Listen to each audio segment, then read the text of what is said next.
Michael, gabi-gabi raw napupuyat dahil merong kumakatok sa kanilang apartment.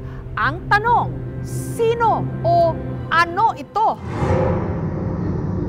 Welcome to customer service. My name is Michael. What can I help you with, ma'am? Dahil graveyard shift ang telebanker na si Michael, ang mga natatanggap niyang tawag o call, karaniwang mula alas 10 ng gabi hanggang alas 4 ng umaga.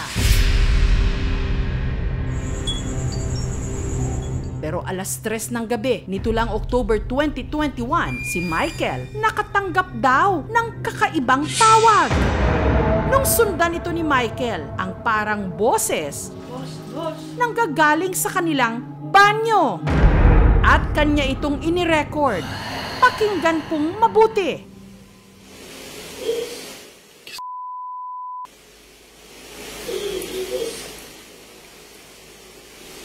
Oh my God.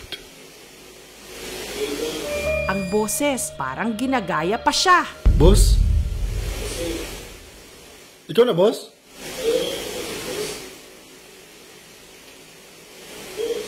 Ang hinala ni Michael, ang gumagaya sa kanya, ang di umano kanyang doppelganger.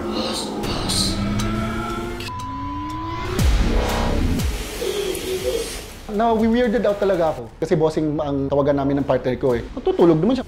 Ano siya nagtingin ko? Ito yung paniniwala na sa mundong ito, minsan nakakatagpo tayo ng mga tao na kamukhang-kamukha natin. Kapag nakakita ka ng doppelganger, meron tong masamang pangitaing. Ang di umano doppelganger ni Michael, minsan na nga rin daw nagpakita sa kanyang mga kaopisina. Pag may kumakausap sa akin, huy, ganyan talaga ako. Nawag niya daw po ako, kulang na lang sa pakinga ko kung hindi ko daw kapinansin. Sabi ko, rest day ko, ano ka? Wala ko dyan sa office. May nag-message din, huy, nakita kita, nag-drive ka ng white car. Anong white car? Wala akong white car. Pero ang hindi kinakaya ni Michael, nung ang kanya raw doppelganger, kanya na mismo nakaharap at nakuhanan pa niya ng video. Ano po, Day?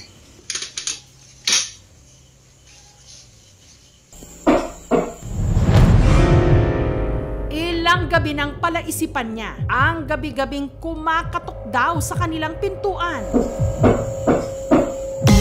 Malakas talaga, parang katok talaga ng tao na. Ganun talaga yung sound. Pero kapag binubuksan niya,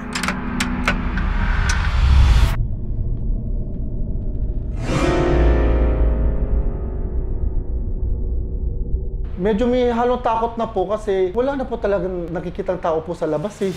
hanggang nito lang Lunes, alas 3 ng madaling araw.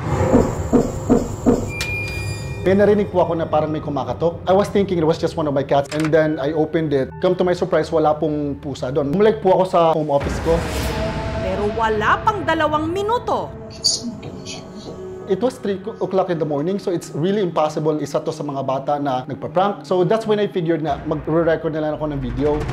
at ito ang nakuhanan ng kanyang kamera.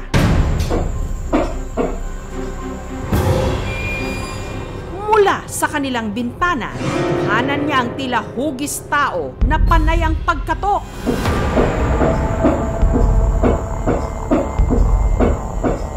Aninag ko po na he was looking down. Hanggang ang kumakatok, lumingon na raw sa kanya.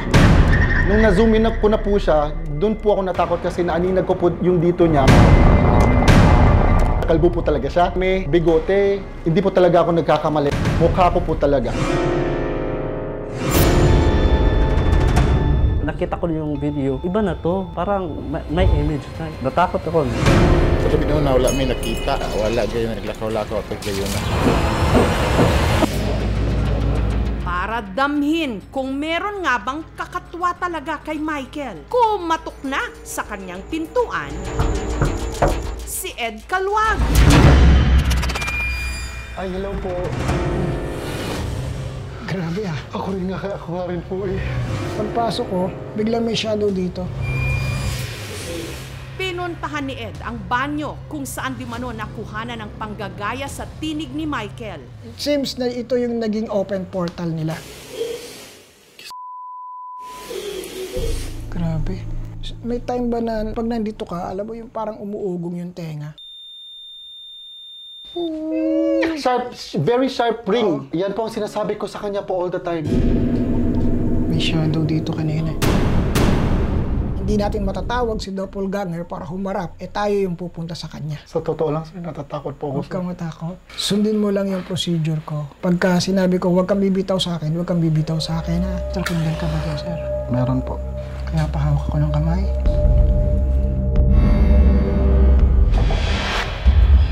Huwag kang bibitaw, kuya. Pero si Ed parang nahirapan. May humihila sa akin. May tubig, ilog. May nalunod ka bang kaibigan? Meron po. Ayan siya, oh.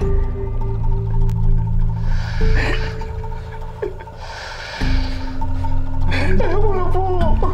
Sandali, kuya. Ayoko na po eh. Babalik kita. Ayoko na po, kuya. Sandali, huwag kang bibitaw. Ayoko na po. 2, 3. Open your eyes. Ayoko na po.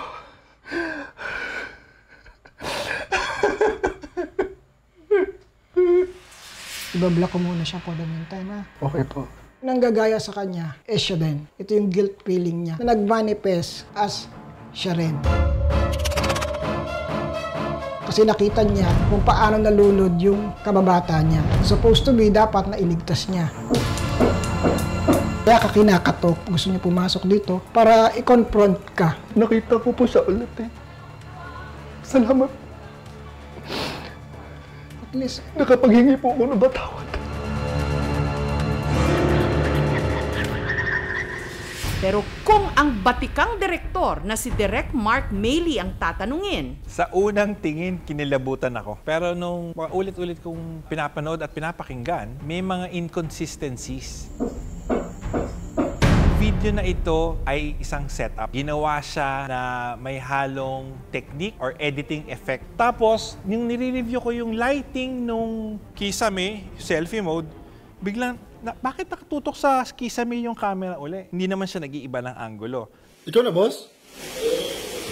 Parang meron lang tao sa loob ng banyo. Nagsasagutan sila. Kasi pa nanggaling sa banyo, nag-e-echo ang voice. Sa mga nagko-comment ng edited daw po yun and it was staged, kung kayo naguguluhan, ako rin naguguluhan. It's not easy po. Doppelganger man ang nag-good time, huwag mo po kaming saktan, lalo na ang family ko. Lalo na ang partner ko. Because I wouldn't know what to do if something will happen to them.